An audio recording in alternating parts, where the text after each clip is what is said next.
Hello everyone, I'm back again and fiddling about with my car keys. Now what was I going to talk about? What was I going to talk about? Oh yes, sorry, I'm a bit flustered today. Got my tea, so it's tea time. And green of course, always.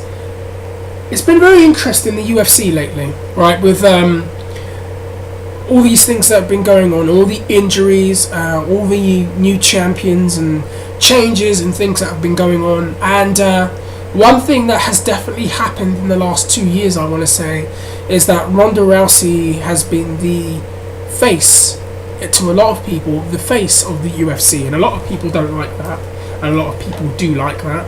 And a lot of people think, oh, she's disrespectful, oh, she's bad for the sport, oh, she's calling people out, oh, it's disrespectful, which it's not. And very interesting, because a lot of people didn't rate her right away. And when I first saw her, people described her to me, and this was like her first 2 fights basically, as a female Kurt Angle. That's how they described her to me, and I was like, that's interesting, that's a good way of describing her. And in that sense, yeah, she's been an absolute natural to MMA, and beats Miesha Tate, first time at 135, and has just looked so impressive each time, gets in better shape physically and aesthetically, knows how to talk, which is very important in this game, and knows how to win, which is even more important in this game. And she has definitely, in my opinion, become the biggest star in the UFC. Yep, I've said it. Bigger than John Jones, arguably bigger than Cain Velasquez, bigger than Chris Weidman right now, who, you know, he's done very well, he's on his way up there. Right, probably the biggest star right now and the biggest active draw they've got on their roster. And I say active, someone that's not injured right now. And she's had some impressive performances and displays. And when you have someone like this that just goes on a tear and beats everybody and looks so dominant, that question always pops up. We did this before about 2 years ago, right, with John Jones, and we had a discussion on my video, and we said, you know what, who is there out there that can beat John Jones? Who's that guy going to be? I know that we did this many years before that with Fedor. For years we said, who is going to beat Fedor when he was the best heavyweight in the world? And I don't give a fuck what anyone said. He was the best heavyweight in the world up until 2009. Every time you have a guy that just goes on a tear, that question is a very popular question. Hernan Barral. Who would have thunk it? TJ Dillashaw was the guy to beat Hernan Barral. Jose Aldo. Who's that guy? Who's going to beat Jose Aldo? So the question now remains with Ronda Rousey. Who is there, or is there anyone out there that can beat Ronda Rousey? And I've never ever subscribed to that theory that there's no one in the world that can be beaten. But I tell you what, it does look like it's going to be very hard to do it with her. Because of the way she just looks in these fights. She's just an amazing grappler, fantastic judo, and a vicious armbar, and she comes to fight, which I like. I like that. She comes to fight, and I enjoy that about her. But there is going to be someone at some time, at some point, that finds a way to beat her. And I want to ask, on this current roster, or what's going to happen in the future, is there anyone that can beat her? Who is there that can beat her? And before people get started and think that this is a hater video and I pray to God as my witness that I want to see her lose. Good Lord, I pray every morning to see that woman fry, to see that woman die. It's not that kind of video. Oh shit, that's the Mick Foley. This is a video asking an intellectual question as to what will happen when Ronda Rousey gets in there and with the fighter that has her number. Who is it? And I look at the current roster of women fighters, and there's lots of people I want to ask about. Some people think it will be someone in a rematch. A lot of people have this theory, well, once you fight them once, you figure them out, and then when you fight them again, you know how to beat them. I know people said that about Roy Jones Jr. during his boxing career. I know some people have said that about Floyd Mayweather. I know some people have said that about Fedor. I know some people have said that about John Jones. I know Rampage Jackson and Rashad Evans have both said, like, you know, we got in there now, we now have the knowledge to know what to do now if we went in there with him. And well, if I don't ever see Rampage beating John Jones, he's in Bellator, and anyways, so we asked that question, who is it going to be that beats her? Liz Carmouche looked alright against her, but Ronda Rousey beat her. I don't see Liz Carmouche getting another shot just yet, because even though it was a very big fight, and I think Carmouche did a great job in promoting the fight, and it is a big money fight, she's been very inconsistent since that fight, and I really do like her. Who else is there? Sarah McCann, obviously that's not going to happen. She beat her. Miesha Tate is way out of the question right now because of she's just out of the question. I mean, come on. Ronda beat her twice. Doesn't matter that they gave her the wrong game plan, you know, keep shooting for her. Ronda has her number. Ronda beat her decisively twice. Who else is there? Alexis Davis, she's already fought, so we already know how that happened. 16 seconds. That was vicious. That was absolutely... That was like watching... That was a vicious fight. For the 16 to 19 seconds that fight went on for, bloody hell. Wouldn't want to meet her in a dark alley. Who else is there? Alright, now let's just think about people she's never fought before. Now, one name that gets thrown around is Gina Carano. And let's get serious. And I mean, of no disrespect to Gina Carano, who was a very entertaining fighter and a very good fighter, a very popular fighter, and a huge star attraction to MMA and the Elite XC days and the Strikeforce days, and definitely someone you want to see in the UFC. Despite all of that, I think if you've not been active in competition for, how many years has it been? 2010, 2011, 2012, 2013, 5-6 years, she's not been active in women's MMA. If you're not active and you're not fighting regularly, already there's like already skill-wise, I think there's like I think Carano's here and I think Rousey's there. Rousey's got that grappling. Rousey could definitely take her down. Rousey could definitely snap her arm. But I think that gap is even wider with the fact that Gina hasn't fought in such a long time. I will tell you what though, if I was a promoter, I would do that fight, because it's about putting on big fights, it's about creating new stars, it's a spectator sport. As much as people seem to be in denial about that is why I would do that fight. But do I think Gina wins that fight? I don't see it myself. I truly don't see it. I mean, maybe if Gina had been fighting a little bit more regularly and was fighting more, then I would be like, yeah, Gina has a legit chance and a legit shot of beating her, or a better chance of beating her. But I just see Ronda taking her down, controlling her, and breaking her arm.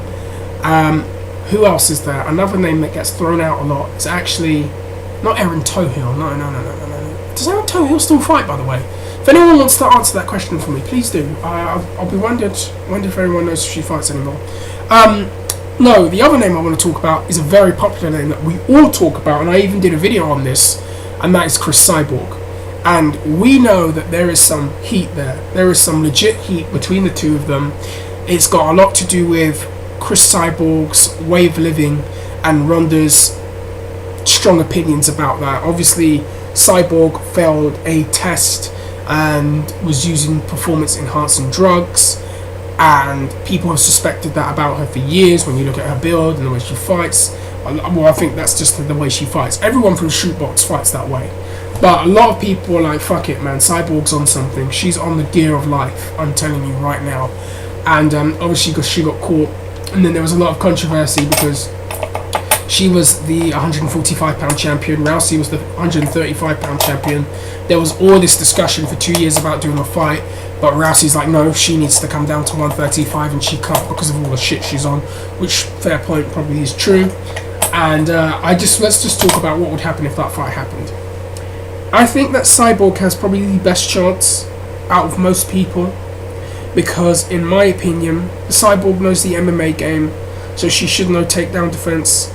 But I do think Rousey could take her down, and I would probably bet 60 to 40 that Rousey could take her down and get her arm or get something and do some damage to her. But then there's this side of it. Rousey does have this willingness sometimes to walk into punches. She's not afraid to. My problem with that is she goes in there with a very skilled striker, and if they adapt or pick the right game plan, this stick and move game plan, they could probably outpoint her with striking. The thing is though, it's like you have to get so close, and she's so quick, she'll grab your arm or grab you or clinch with you and snap you down to the just whack you down to the ground. Look what she did to Davis. I think that's what's going to happen. So you're going to have to be so quick to get in and out, in and out, in and out, in and out, in and out, in and out, before you actually are able to do something. I can see a wasp down there. I'm a bit distracted. And I think Cyborg has a good chance because she does have power. She is a finisher. But again, I could see Rousey taking her down and snapping her arm. And then there's the next person. Recent signee, Holly Holm, if I can say it right. Holly Holm, former boxer, kickboxer, does MMA. There's been a lot of hype about her for a while. A lot of people are talking about her. A lot of people seem to be pumped up about her. She's a very exciting prospect right now. She looks like she's on the verge of becoming one of the next big MMA female stars, just based on everything that's going on right now. And people are talking about doing her and Ronda Rousey just right off the bat, which I think is a big mistake. Even though it would be a big fight, I think that you need to introduce her to your audience, build her star up, then do her and Rousey. The thing is, because of how Rousey has beaten everybody in the division, anytime someone gets a win, they're just going to throw them in there. Oh, you'll fight Ronda Rousey. And I wouldn't turn that down if I was a female fighter. I wouldn't. It's Ronda Rousey. It's for the title. But I think that with Holly Holm, they need to build her up, get her used to the audience, because you need to build this up you need to maximize the potential of this being a big fight. But let's talk about it style-wise. I don't know a lot about Holly Holm's grappling skills, but I know that Ronda Rousey's grappling skills are Olympic level, world class. Holly Holm could probably be like a female Crow Cop if she dedicates herself to it. But I'll say this, it would be like watching a female Crow Cop versus a female Fedor. It's crazy, I've just compared Ronda Rousey to Fedor, but actually it's not that crazy. The thing is, again, she doesn't have a lot of experience with the grappling. Rousey has the advantage. Again though, Holly is a striker, coming from a striking background, knows the striking game very, very well. And again, if Rousey is walking into punches like that, or walking in just to get close the distance and grapple, she's vulnerable to being hit and maybe being taken out. And to me, I don't think we've ever seen her chin tested by anybody. So there's always that likelihood. So we don't really know what Ronda's chin's like, but I'll tell you what, I think it would be tested there. But once Rousey closes the distance, she's going to take Holm down, because I just think that weapon she has is so damn effective. And it just makes me question, who else is there out there? Could Michelle Waterson be that woman? Could Jessica Ai be that kind of person? I don't know. I really don't know. Or maybe it's a case of this. Ronda really is that good. She's really that much above most of the people there. She just keeps getting better. Her striking's getting better. Her reflexes, everything is just getting better and better and better and better. Maybe the person that beats Ronda Rousey hasn't even been discovered yet.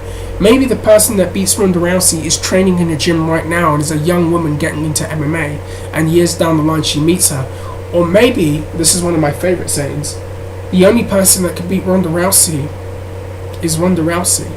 If Rousey stops taking the sport seriously and she starts having issues up here and she starts getting too big for her britches, which I don't think she ever will, she could end up losing. We've seen it happen to people. We've seen it happen in sports. You just never know. But I'm interested to know what people think.